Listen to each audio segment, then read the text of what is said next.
right, everybody.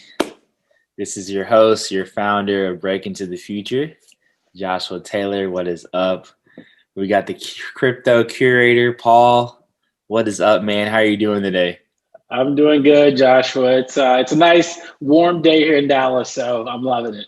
Yeah, it's a warm day down south in Houston. Shout out to Texas. Exactly. Texans on the Break Into the Future today, man. So, hey, we're all about breaking to the future, talking about everything future, crypto, blockchain, of course, but we got EV, solar, cannabis, psychedelics, AI, IoT, robotics, metaverses, you name it. And so we are very in season one, crypto and blockchain focused. So just want to know, Paul, the people want to know who you are, your background, anything you want to tell us to let the people know about you and how you broke into the cryptoverse, went down that rabbit hole, and became the crypto curator. Sure. It all started, I tell people it all started when I went in the Navy. I had graduated high school, worked in fast foods, did that deal for a little bit. And then some recruiters caught me going to work one day at McDonald's and they were like, "Hey, you want to join the Navy?" And I was like, "Nope." And they still came out, on my break and encouraged me to come down, take a test, to go through the whole MEPS thing. So I did that and I got in the Navy. I served 10 years in submarines, all technology stuff. Thanks a lot. Appreciate it. It was an honor to serve. It was a great time. I can get into all kinds of crazy submarine stories, but I won't. But Yeah, later. it was a good time, and it taught me a lot with technology. And so after I left the Navy, I went to work for a government agency as a contractor. A good friend of mine encouraged me, "Come out of the Navy, dude. You make a lot more money." And I was like, okay, I'll do it. So I got out, worked with them for a couple of years, and then I went to the government side for about a year. And then a good friend said, "Hey, listen, I'm starting up a business." And I was like, "Need any help?" He was like, "Sure." So I did that for a little while. And then I started my own IT consulting practice. And that's when I found Bitcoin. And so I've been on that Bitcoin train ever since. What year was that? It was 2011 when I first heard about it. Ah, But it wasn't until 2012 until I actually deployed some capital to work with it. wow. 2012. Wow. Yeah. You remember where you were? What was the light bulb that was just like, man, this is something? And what do you think? What was the conviction? What was like, okay, there's something sound here. There's some fundamental truth that I can't deny. I heard a lot about it on Twitter. I live on Twitter. So I heard a little bit on Twitter. It was either Max Kaiser or Trace Mayer. I don't know which one of those guys said something about it. Yeah. Both of them yell. And after reading the white paper, and again, I'll be the first to admit, listen, I read the white paper. I'm technical, but I'm not that technical. So I got the gist, and that was enough to keep me engaged. But it wasn't until 2013, A16Z put 25 million into Coinbase. That's when I knew for a fact that there's something here. Yeah. Yeah. Follow the money, man. Follow the money. Yeah, I'm glad you brought that up. Can you explain to the people what and who is AZ16? A16Z? Yeah, A16Z. Andreessen Horowitz. And, I really, being in tech, I didn't really pay attention to who he was. And I was like, yeah, it's Andreessen Horowitz. But it wasn't Andreessen Horowitz. It was Mark Andreessen. So he's the guy that created the Netscape browser. So back in the day, unless you're really old like me, you know what Netscape browser is, but it was like one of the first browsers. And so I was like, big whoop, he created a browser, good deal for him, right? And I didn't pay much attention after that. Well, come to find out, this partnership between him and Horowitz was significant. And so they created this basically hedge fund in a way, a venture capital fund to help fund projects. And so when they decided to put the money into Coinbase, I was like, this is big, because their philosophy and his philosophy was software is eating the world. So if you go to their website, you'll see software is eating the world. And he believed that we were going through a vast transformation where software was really changing the game. And so that's who for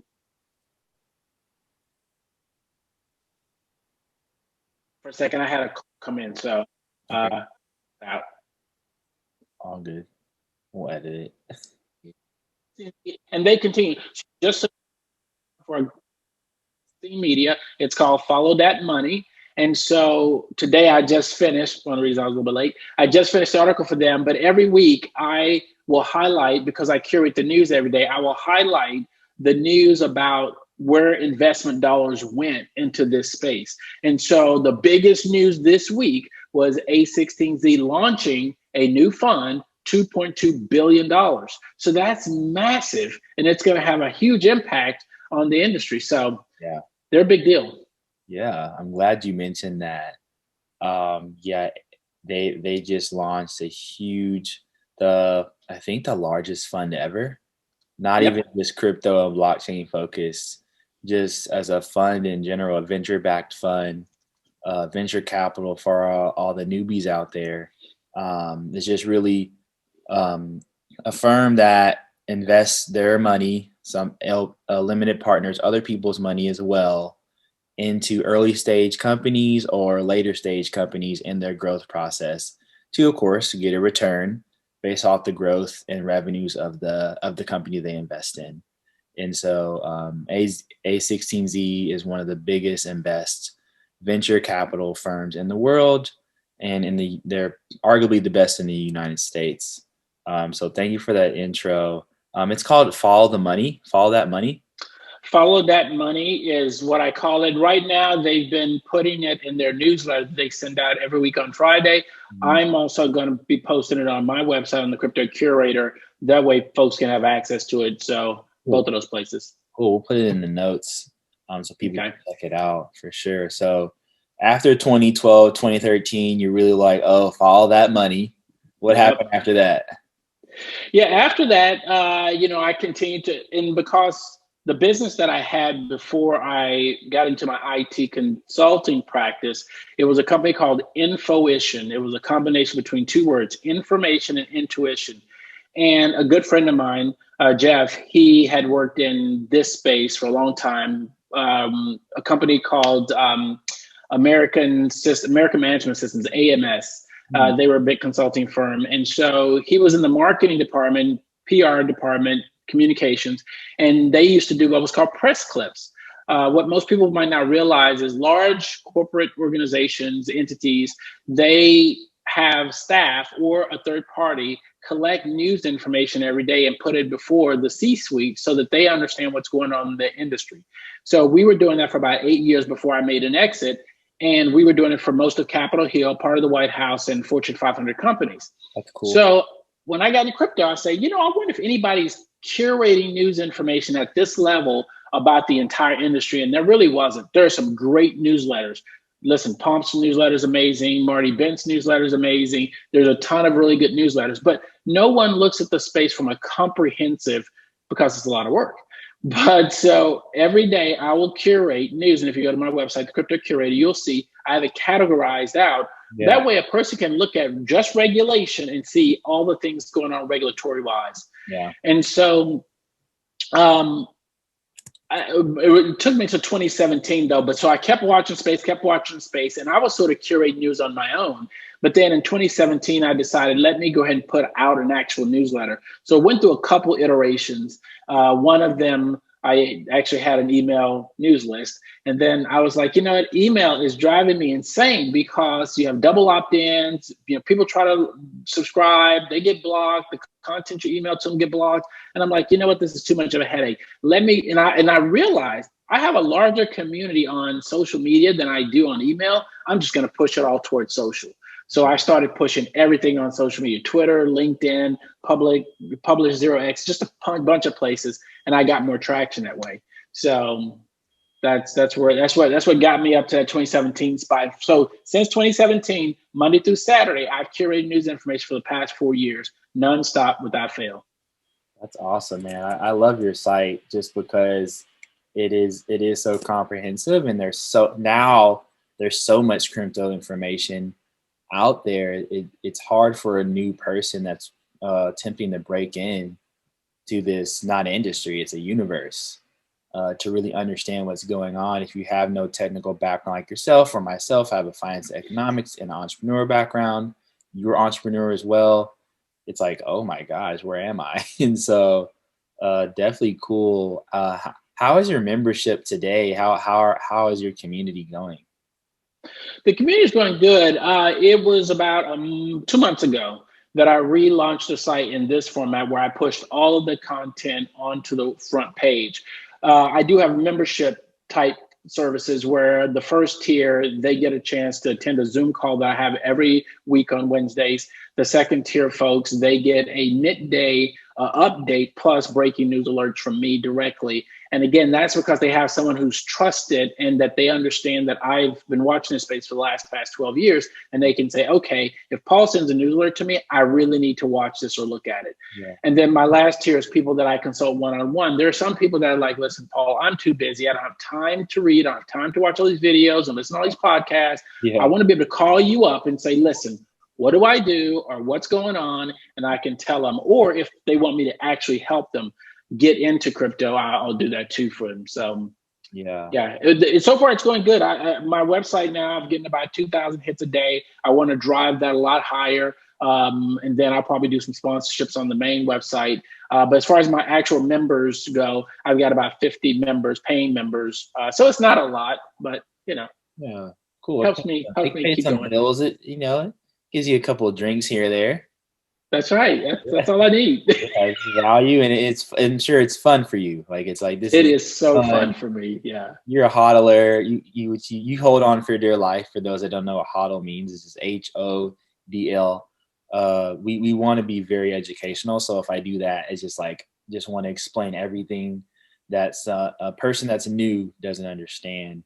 So you created this awesome site, which I'm a user of. Thanks, man. I scour the internet, so I find cool things like what you're doing, and I'm so appreciative that you're doing it. And I have lots of questions, but sure. Okay, let's move it to present day. So really in terms of the environment we're in, you saw a lot of hype at the beginning of this year because we were in a bull run. Prices for Bitcoin was going to the moon. we assumed we had a lot of leverage come out of the system. You're having a lot more regulatory talks, crypto mining talks. What is the 30,000 foot view in your opinion, since you have a decade long experience? What is going on totally like macro global scale? What is going on? Yeah, so global scale, and I'll communicate first to those who might not be familiar with this space and know what's going on. The first thing they need to understand is that Bitcoin is the apex predator asset, and that was coined by Michael Saylor or Anthony. One of those two guys said it, but it is the apex predator asset. And here's the reason why. Bitcoin is the only decentralized, censorship-resistant technology the planet has ever seen. It's a high-quality asset. And if you're familiar with investing, you want to buy assets, right? You don't want to buy liabilities. You need to know the difference between the two. There's a book called Rich Dad Poor Dad that explains it to you, but you want to buy high-quality assets. Yeah. So Bitcoin is a high-quality asset. It's not going to go away. Governments cannot shut it down. They cannot ban it. China's tried, can't. India tried, can't. Turkey tried, can't. Listen, I can tell you from a 30,000 foot level, you want to at least be aware of what's going on. Please do me a favor. Don't trust me. Watch what I watch, read what I read, and listen to what I listen to. Because when you do that, you're going to know what to do for yourself because everybody's situation is different, right? So that's the way I want people to understand that. Now, outside of Bitcoin, most people come into Bitcoin through the way of what we like to call shitcoins, right? Yeah. So the reality is there's a lot of other projects out there. As a matter of fact, I'm looking at CoinMarketCap and we have 10,735 digital asset projects. Mm-hmm. People, listen to me. You can feel free to play with them if you like to. I promise you will eventually come back to Bitcoin. It's just the way it works. And I'm not a Bitcoin maximalist. Listen, I like a lot of the other projects too, but it comes back to Bitcoin. If you take nothing away, just take that away. Yeah. That's where we are. Yeah, I have 3 questions. Why is Bitcoin the apex predator? Why is it number one? Why is it is it, yeah, why is it number one? So that's, yeah, why is it number one? Why you say that? Yeah. It's number one because, as I mentioned, you can't. So let me start with this. It's been battle tested for 12 years. People have probably tried to hack it. Governments tried to shut it down. We had an actual civil war back in 2014, 15-ish, I believe it was. Maybe it was even, no, I take it back. The civil war was around 2016, 2017, where we had what was called SegWit, the SegWit battles. There was a group of people in the community that wanted larger blocks, and that was the big blockers. And then you have people that were called small blockers. Yeah. And what it is, the Bitcoin is a blockchain. It's a chain of blocks, because you'll never hear the word blockchain in the white paper. Believe me, go find the white paper, do a Alt F or Control F, search for blockchain, you'll never find it. It's a chain of blocks. The reason is because each block contains transactions and records and ledgers that then gets put permanently into history because of the way that it's connected. So we had that civil war and Bitcoin won. What came out of that was what we called Bitcoin Cash, or some people call it Bcash. And that is also was supposed to be considered Bitcoin, but it was the shortest chain. It didn't win out. All the people, all the effort went toward the split of that chain. And now we have what they call a fork. That fork of that chain is Bitcoin. And so Bitcoin's been through that. It's been through this mining debacle of China. China's been telling them, shut down all the miners, ban Bitcoin. We're not going to let it be used in China. Okay. All the China miners moving to the US right now. They're moving to other countries. You cannot stop Bitcoin. So that's why it's number one. It's got over 700 developers working on it on a daily basis. Those developers are decentralized. They're not in one country. It's an amazing technology. It's math. It's pure math, and you can't stop it. Mm-hmm. So why,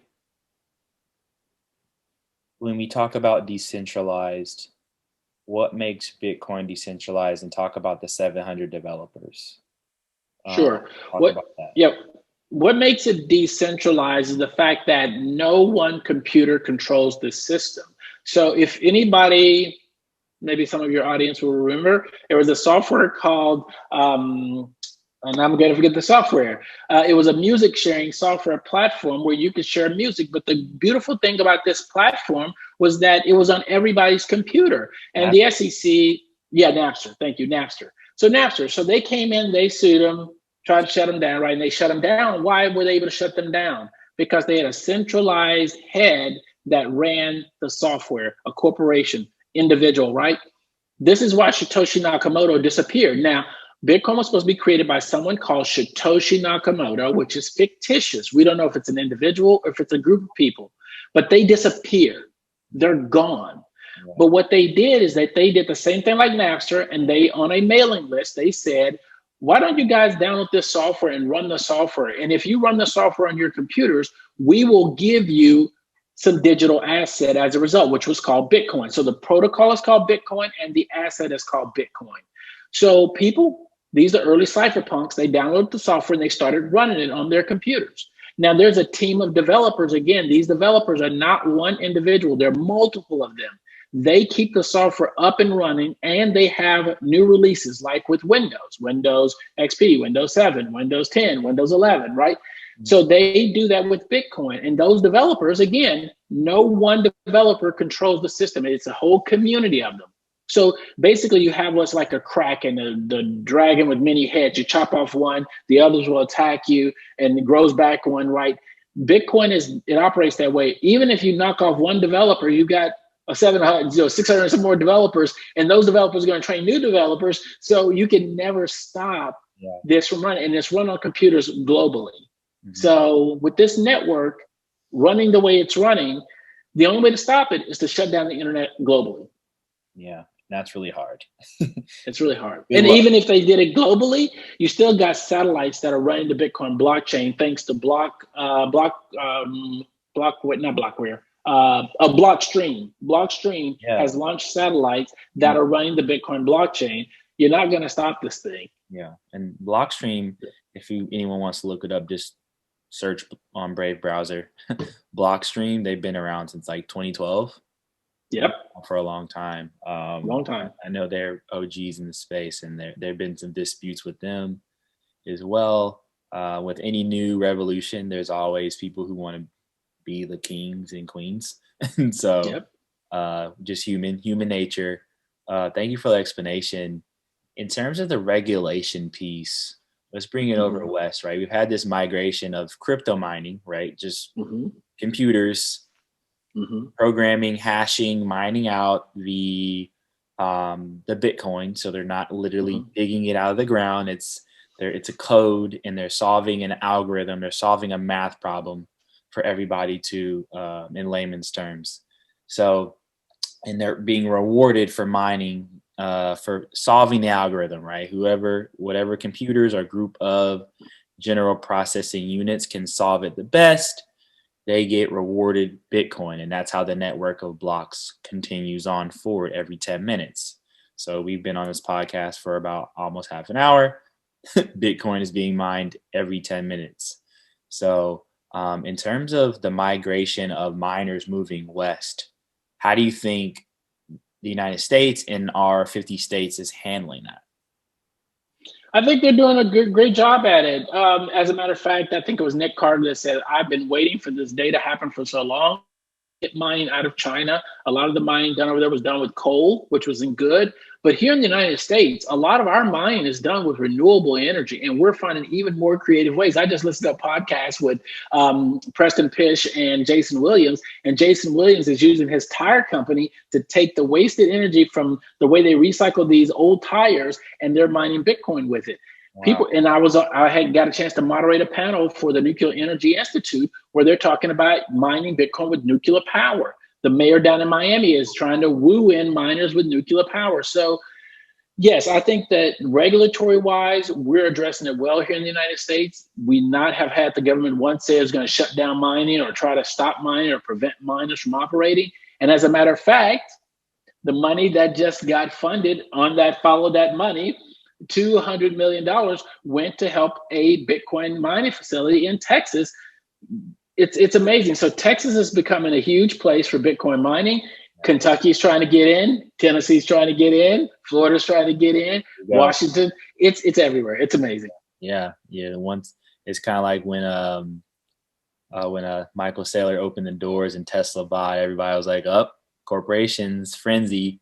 So once that, like Steph Curry, everybody wants to shoot a 30-foot jump shot. So, I think mining is here to stay, even if we have the downturn would continue, right? I think in terms of digging, if you could talk about like mining, you were talking about the different energy sources. Why do we have to use different energy sources that are tangible, right? Like, why are we tires, rocks, nuclear energy? Why do you have to do that for a computer program? Yeah, so right now what's happened, thanks to our good buddy Elon Musk, that started it, which it started before him. ESG has been around for a long time. Environmental, and again, that blows my mind what the S was, but governance, right? So the way that corporations look at things now, they have a responsibility to their shareholders to make sure that everything is environmentally friendly and that everything goes with the environmental code, sustainability. So since Elon Musk came out and was like, "Oh, I'm not going to accept Bitcoin anymore because it's being, processed with bad energy or dirty energy," the whole industry is in an uproar, right? Which the power usage of Bitcoin mining, we over exaggerate that. How much power does drying your clothes take? A lot more than Bitcoin mining, but we're not talking about that. So the sources that currently are fueling Bitcoin is everything from natural gas to coal in some places. Nuclear power is being talked about. Again, these recycled tire type energy.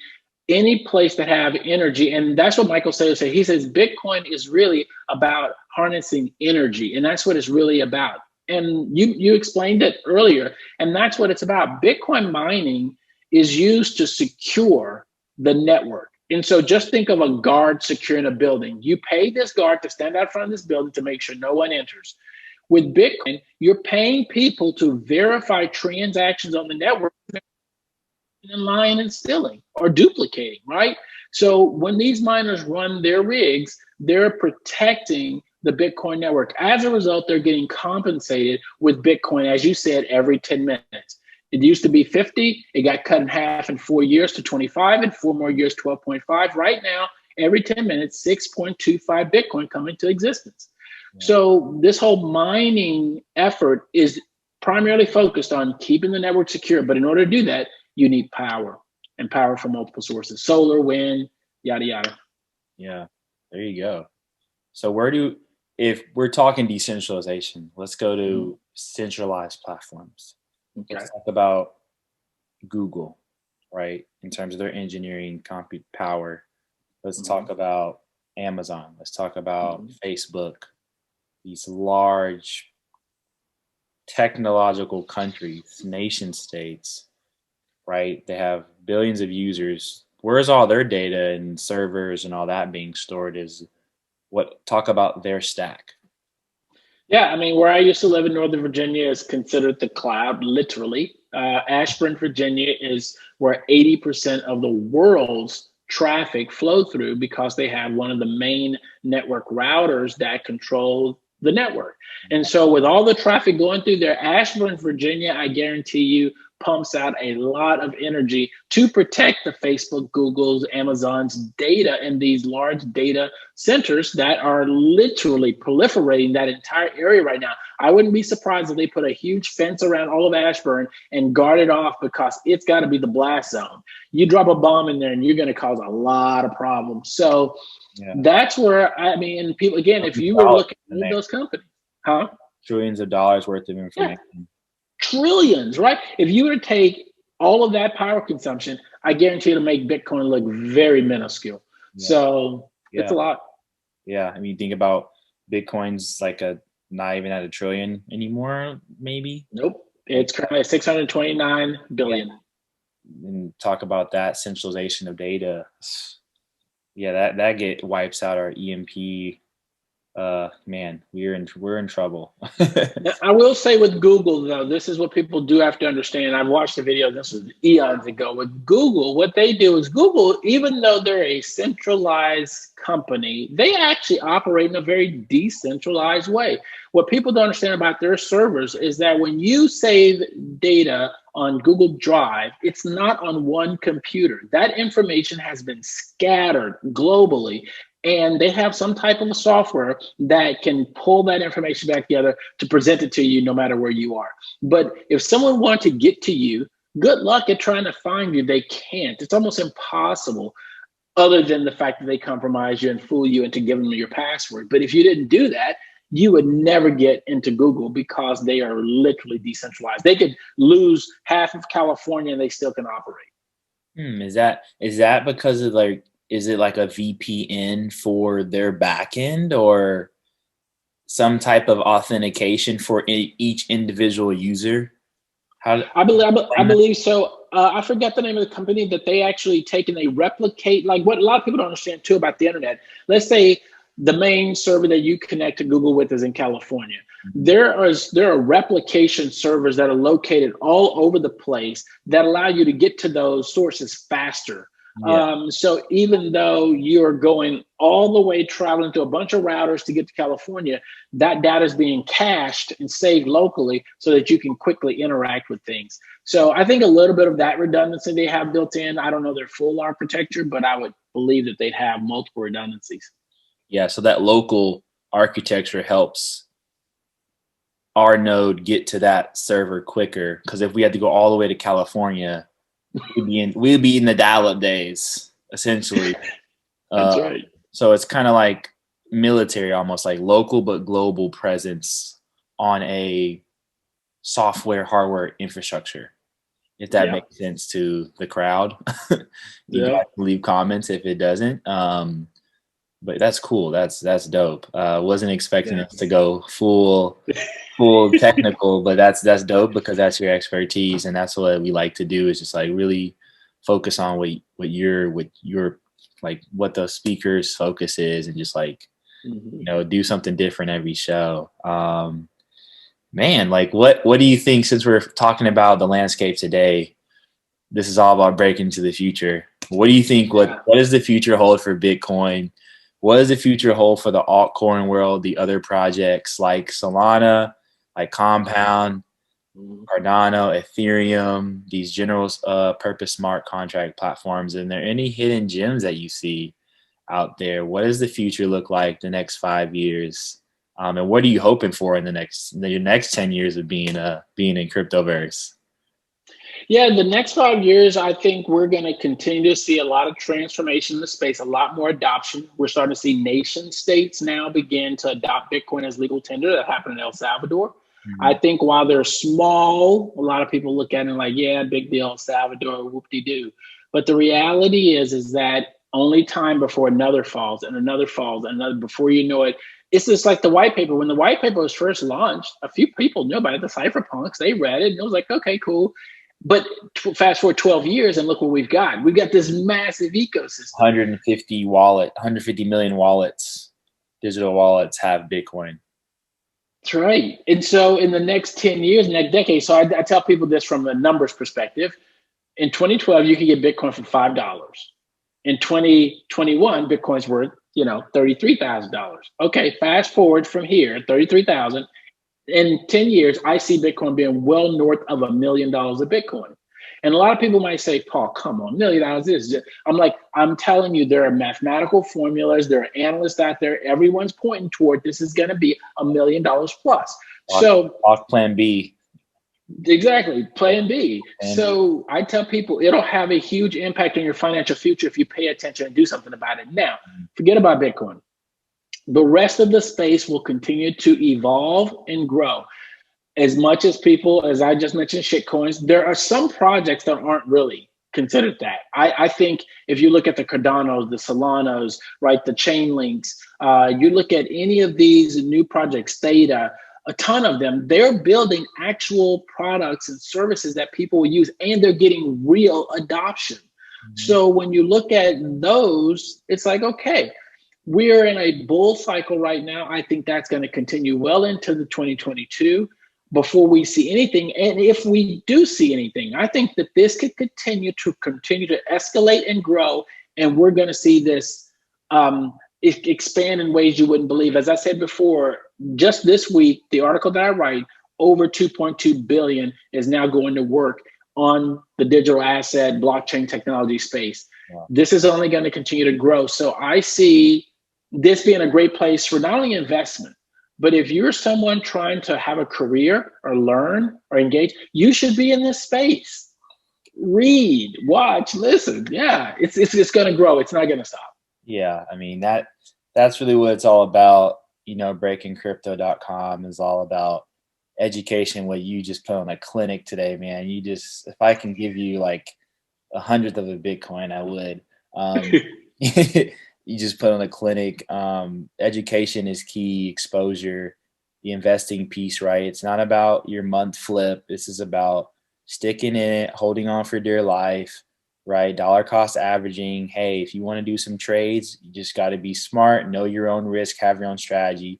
But most importantly, I think the biggest opportunity, especially for people of color in all races, I don't care what you are, what you identify as, it's the career piece.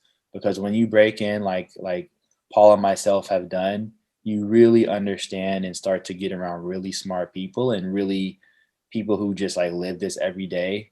And you learn very quickly. It's a different world when you're on the inside. And so one day it won't be technology. It'll just be normal ways of life. Maybe that's in 5 years. So this has been awesome. I have more questions, so you got to come back. Indeed. Yeah, this has been dope, man. This is awesome. Thanks for connecting with me on Twitter. You're second home. I have one more question. Okay. Where can people follow you? What's your Twitter? I'll put it in the video and the podcast. Where can they follow you? Sure. Yeah, they can follow me on Twitter. It's @_Crypto Curator. And literally I'm there all day long. And people might be like, doesn't this dude do anything else except for tweet? And I'm like, I do, but I do stay on Twitter a lot because it's a lot that you can learn. Twitter Spaces is a great place for people to even just listen in on some of these conversations. you will be blown away by some of these spaces and what they're talking about. So I would highly encourage it. And like you mentioned, I agree with you. Especially people of color, listen, we've got to get ourselves into the game and get our head into the game by read, watching, listening. Educate yourself. Don't depend on schools to do it. You can do it. We've got technology that allows anybody to educate themselves any time of the day they want. Free. Go get it. Yeah. These companies are making trillions off of us. Like, use it to make value for yourself and your families. That's why they made the tools free. They just found ways to monetize so they could stay alive. So call it evil, whatever, just use them. Right. Yeah. Ask me a question. I haven't done this yet. Yeah, no. So a couple things. One thing that stands out to me about you, and I don't remember exactly when I first came across you, but I'll tell you this. I don't think I've seen anyone that have more LinkedIn job change update announcements than you do. Every day I'm like, this cannot be possible. I'm like, how many organizations is this guy involved in? What in God's name is he doing? I'm like, this is insane. I could explain. I plead the fifth. So okay, number one, just started a startup called Boson Protocol. This is me breaking in the crypto. Praise God, all due to him. So I'm employee number 41 at Boson. I'm leading community and growth for NFTs and metaverses across the globe. It's a UK-based startup. We're focused on decentralized commerce. So basically being able to buy things online in like the virtual world and redeem it within the physical. And so shops will be able to come on the spaces and build on top of our protocol, right? Whether it's like Burberry, Nike, or like, hey, the Crypto Curator has a virtual store. You can build your store in these different metaverses like Decentralized, Sandbox, etc. But we have metaverse land parcels in these lands, and we will be the commerce of the future. And so focused on that, hashing that out. So yeah, Boson, check us out. That's my full-time gig. And then I was doing a software company for 5 years with my older brother called Guzo, Guzo. We're a community-based platform, the place where you can join and create communities. So go to guzo.io. So we're focused on organizers engaging more with their members and getting more activation. And then you go to our app as a member and have all your communities in one place. But like, if me and you went to different universities, I can't get in there, or I can't get in your family. So it's like decentralized within the Guzo world. So I left that in March to get into crypto. One of my big bros, a general partner at Nomis Ventures in Brooklyn, I was like telling him about my move to crypto, and he's like, cool. And I was like, maybe I'll be an associate for him. Wasn't trying to hire just because he's raising his fund one and just like getting himself together. I started finding them deals. So Fitlift is a wearable it's a personal trainer on your wrist, AI company, 55 different weight exercises that we can track and monitor and grade in real time. So we sell universities. In the sports strength trainers, we make them Super Saiyans.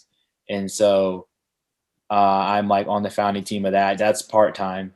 The VC scouting, part-time.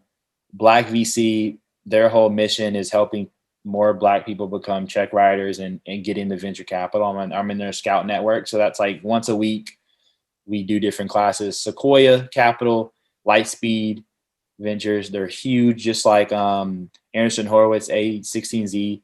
They're in the Bay in California, venture capital firms. They are sponsoring it, so they have a lot of people come on and talk to us. Fireside chats, we just do it once a week, so that's very part-time. Breaking crypto, that was a portfolio to help me break into crypto. And then like I was like, man, there's not enough Black people. They're like only white and Asians in this space leading. Like, I'm going to be a leader in this space.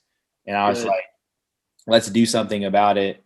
And then I realized it's bigger than just crypto and blockchain. Like, break into the future is like everything future, because all these technologies, like because of Wright's law and Metcalfe's law, it's like they're all converging. So AI, Like you're going to see VR pop off, like all these things are going to pop off in the next decade and 2 decades. And so I want to bring people on like yourself that understand, that's thinking about these key opinion leaders, people that are leaders in the space. Season one's all about, crypto blockchain, but we'll bring on investors, we'll bring on people in gaming and legal, everything, like anything you could think about, PhDs, like, we'll bring on everybody to do that. So, and I'm running 50 marathons in 50 states to raise money for people with special needs. Roughfromtheheart.com.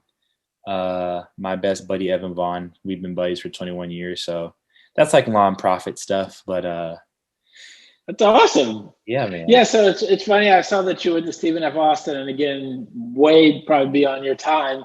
A good friend of mine from high school, when we graduated high school, she went to Stephen F. Austin. Her name was Chandra Desmute, little bitty girl, played basketball. She was a powerhouse though, but she had to be 4 foot nothing playing basketball. It was hilarious. But she got a scholarship to Stephen F. Austin. So when I saw that, I was like, Stephen F. Yeah. Exactly, man. We're that just knuckle dragger school at East Texas. I got to put us on the map worldwide. So I have some crazy educational theses. I'll just say right here, I think I didn't invent this, but I definitely believe that half the universities in the next 10 plus years will not exist. Correct. Because the business models don't make sense anymore. You need to be on campus for the schools to make money. And COVID showed us that we don't need to be on campus. I work at a startup that's abroad, right? Yep. Crypto startups, a lot of them are fully decentralized. They don't have any headquarters, right? Binance is like, we'll never have a headquarters. That's right. So they need to be careful because, with the regulators, but I have a lot of investment theses. So we may have to get on here. You have to come back so we can. Yeah, I can't wait to mix that up. That should be awesome. Yeah. So thanks for your time, man. You have one more question for me? Okay, so this one I'll do the whole pump thing, right? And say, do you believe there are aliens, right? Oh man, do I believe there are aliens? I believe there are other life forms. I am a Christian. I think I lost my religion this year in terms of like what I thought.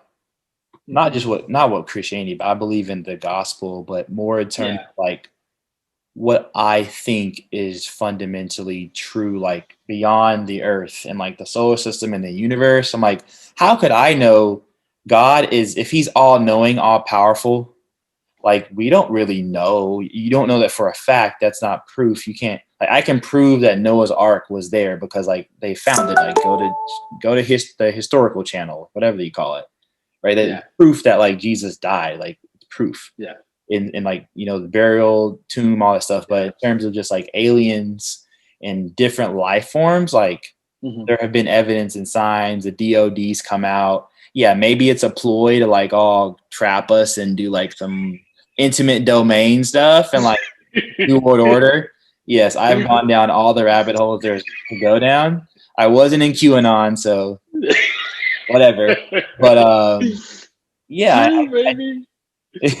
I definitely think that there's something out there that we haven't seen, just like we're going to see in the next 10, 20 years, like on the earth. Like, oh my gosh, like the people that won't be prepared for this next wave, like, yeah, you're going to live in a computer and you'll live out there. But you're also going to Ready Player There was an article about immortality, right? And so I put a tweet out there and I asked people, if you could be immortal, would you want to? Shocking surprise. Most of them said yes. So I was like, okay, this is going to get good. Bring it on, baby. Wow. That's that's our next conversation when you come back. Wow. Yeah. Is that a Hedera Hashgraph shirt you have on? It is a Hedera Hashgraph. I can tell. I was talking with those guys. Yeah, they're in Dallas. Yeah. I'm going to have to come up there. Yeah, I got this shirt when I was at Consensus, believe it or not. But yeah. Oh wow, yeah. We're gonna definitely have to hang out, and we're 4 hours away. It's nothing. Exactly. We'll probably run into each other at some of these conferences. For sure. Talk for another like 2 hours, but we both gotta go. We both gotta go. Thanks, Paul. Thanks, big bro. Officially a big bro. This is great. Anything I can do to be helpful to you, I know you can be helpful to me. Just more guests. I need guests. Oh, I could flood you with those. That's easy. So we'll get it on Twitter because I'm living on Twitter now too. Twitter's done some great things. Shout out to Jack Dorsey. Him and Jay-Z definitely see it. They like, hey, we're already billionaires together. Let's go be trillionaires together, whatever they want to do. So one day we'll have dinner with them, chop it up. We will. Cool. And awesome. Thanks for your time, big bro. You're welcome. Yeah, and we'll talk real soon. Okay, man. Take it easy. Right, peace. Peace.